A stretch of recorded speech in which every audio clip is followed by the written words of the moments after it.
श्रीमंदिर में महाप्रभुंकर बड़ महास्नान होइछि भितरकाठ पाखरे कहीं बांती करदेबारु ए बड़ महास्नान करा जाउथिबार सूचना जहाँ हस्तगत होउछि। आज श्रीमंदिर में महाप्रभु को बड़ महास्नान करा जिवो।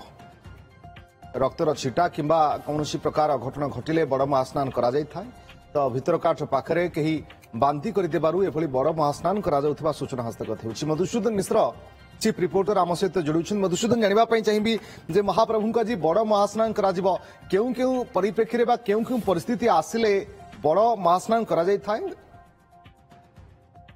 स्नान विधि विधान पूरापूरी संपूर्ण अलगा जेतेबेले भीतर काठ निकटरे दर्शन चली थाए एवं भीतर काठ निकटरे जदि किए बांती कर दिए एवं जदि कहार रक्त छिटा पड़ी थाए से सब क्षेत्र में बड़ महास्नान नीति करा जाय थाए। आपण जानिथिबे जेतेबेले अवकाश नीति संपन्न होता है तापरे भीतरकाट दर्शन चली थाए एवं भीतरकाट दर्शन में जो गोटे चिपाचिपी परिस्थिति सृष्टि होता है केउटी ना केउटी स्त्री लोक मानकर जो काच चूड़ी थाए ताहा भांगिकिरी कहा पादरे लगी जाए एवं रक्तस्राव होता है एवं रक्तस्राव रक्त छिटा पड़िले बड़ महास्नान नीति करा जाय थाए। किंतु आज पूरापूरी भिन्न थिला। गोटे छोट छुआटीए जे कि बांती कर देइथिले भीतरकाट निकटरे एवं आज सकाळू महाप्रभुंकर मंगला आरती मैलम तड़प लागी एवं अवकाश नीति सरिबा परे ही से समय बांती करि देइथिबा देखा जाइतिला एवं बड़ महास्नान नीति करा जाइतिला एवं किछि समय तळे बड़ महास्नान नीति सरिबा परे रोषहोम द्वारपाल पूजा सूर्य पूजा ए सब नीति करा जिबा परे गोपाल वल्लभ नीति एवं सकाळ धूपरे महाप्रभु कोटभोग पाइबे। तेणु आमे कहि परिबा श्रावणर आज द्वितीय सोमवार आज लक्षाधिक संख्यार भक्तंकर भिड़ जमिछि। श्रीक्षेत्र रे गोटे पटे श्री लोकनाथ पीठरे पाखापाखि 50,000 रु ऊर्ध्व भक्तंकर समागम होइछि। एटी जल लागी करबा परे काउडिया भक्त माने श्रीमंदिर को जाई महाप्रभुंकर दर्शन करचंती। तेणु एभली स्थल जेतेबेले बड़ महास्नान नीति करा जायछि बड़ महास्नान अर्थ पूरापूरी संपूर्ण बंद माने जय विजय। मधुसूदन आमे पूर्वरु मध्य अनेक थर देखिछे जे महाप्रभुंकर कोनोसी यदि मंदिर रक्त छिटा पड़े महास्नान करा जाय थाए। महास्नान एवं बड़ महास्नान आ भितरे कोन फरक देखंतु महास्नान अछि जे धरंतु नाट्य मंडप रे छिटा पड़िला एवं किंतु भीतर काठ निकटरे जदि रक्त छिटा पड़िला ताहले ही बड़ महास्नान करा जायताय। माने रक्त छिटा पड़िबा बांती पड़िबा किंबा किए जदि शौच हो जाय थाए जेहेतु प्रबल भिड़रे भीतर काठ निकटरे जहा किछि जदि किछि अघटन घटिबो ताहले बड़ महास्नान करा जाय थाए। तेणु बड़ महास्नान नीति पूरापूरी उल्टा पूरापूरी जय विजय द्वारा बंद रहिबो एवं पूरा धौत करा जिवो।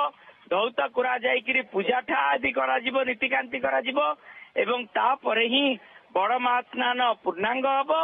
बड़ महास्नान पूर्णांग हेले दर्शन आरंभ हबो। तेणु बड़ महास्नान नीति पाखापाखि गोटे घंटा लागि थाए कारण पूरापूरी संपूर्ण धौत करा जाय थाए।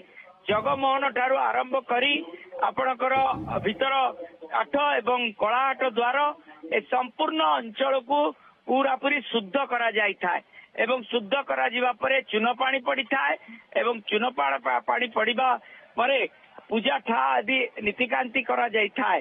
तेणु बड़ महास्नान जेहेतु आज बांती पड़िबा द्वारा बड़ महास्नान करा गला गोटे घंटा समय पूरापूरी बंद करा गला दर्शन बंद रहिला। से समय कौन सी भक्त महाप्रभुंकर दर्शन करि परिबे नाही। तेणु आज जेहेतु माने हजार हजार संख्यार भक्तंकर भिड़ जमिछि लंबा धाड़ी लागिछि श्रीमंदिर सिंहद्वार सम्मुख भागरे।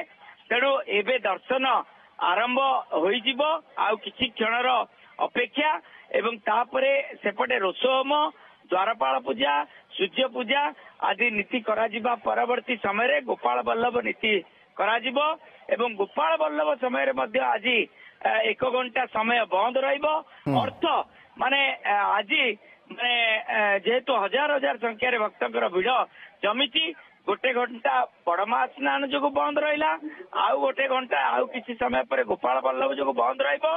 तेणु ଲକ୍ଷାଧିକ ସଂଖ୍ୟାରେ ଭକ୍ତଙ୍କର ଭିଡ ଜମିବ ଶ୍ରୀମନ୍ଦିର ବାହାରେ। ତେଣୁ ଯାହା ସୂଚନା ଅଛି ବଡ ମହାସ୍ନାନ ସରିଲାଣି ଏବଂ ଦର୍ଶନ ଆରମ୍ଭ ହେଲାଣି। ओके मधुसूदन बड़ महास्नान सरिबा परे दर्शन आरंभ हब जेहेतु आज श्रावण मासर द्वितीय सोमवार रही तो कौन पूर्व दिन अपेक्षा आज टिके भिड़ अधिक रहुछि कि भक्तों भितर आध्यात्मिक परिवेश देखा मिलूँ कि कहीं लोकनाथ पीठरे पानी ढालिबा परे भक्तंकर गोटे आशा थाए इच्छा थाए महाप्रभु को भी दर्शन करिबु आमे। देखंतु श्रावणर प्रथम सोमवार रे जेतिकी भिड़ देवदेव श्री लोकनाथ पीठरे होई नथिला ताठारो माने तत्वदिक गुण रे माने भिड़ जमिछि। अर्थ गत सोमवार रे श्रावणर प्रथम सोमवार रे 14-15 हजार काउडिया भक्तंकर समागम होइतला। आज ए पर्यंत 31,000 भक्त टिकेट काट साइलेनी। एबे भी आमे देखुछु 10-15 हजार भक्त लंबा धाड़ी रे अछंती टिकेट काटिया पाई। तेणु एइथिरु स्पष्ट अनुमेय आज 50,000 रु ऊर्ध्व भक्तंकर श्रीक्षेत्र रे देवदेव श्री लोकनाथ पीठरे समागम हो साराणी। अर्थ से अनुसार जदि आम देखा लक्षाधिक संख्यार भक्तंकर भिड़ जमिब एवं श्री जगन्नाथ श्रीमंदिर रे कारण जो भक्त आसवे श्री लोकनाथ पीठ को जल लगी करबा परे सेमाने श्री जगन्नाथ को दर्शन करी बाहुडी लोकनाथ पीठरे जल लगी एवं महाप्रभु को परवर्ती समय दर्शन। तेणु श्रीमंदिर परिसर में आध्यात्मिक परिवेश अनेक भक्तंकर भिड़ रही सेपटे बड़ महास्नान जेहेतु आज जड़े छोट पिला बांती करदेबारु भितरकाठ परिसर में तेणु बड़ महास्नान वर्तमान चली कि समय पर मंदिर खोलिबा परे महाप्रभु को दर्शन करिवार भक्त माने सौभाग्य पाइबे। बहुत बहुत धन्यवाद आपनका समस्त सूचना पाई Madhusudan. Sri Sri University. Admission open.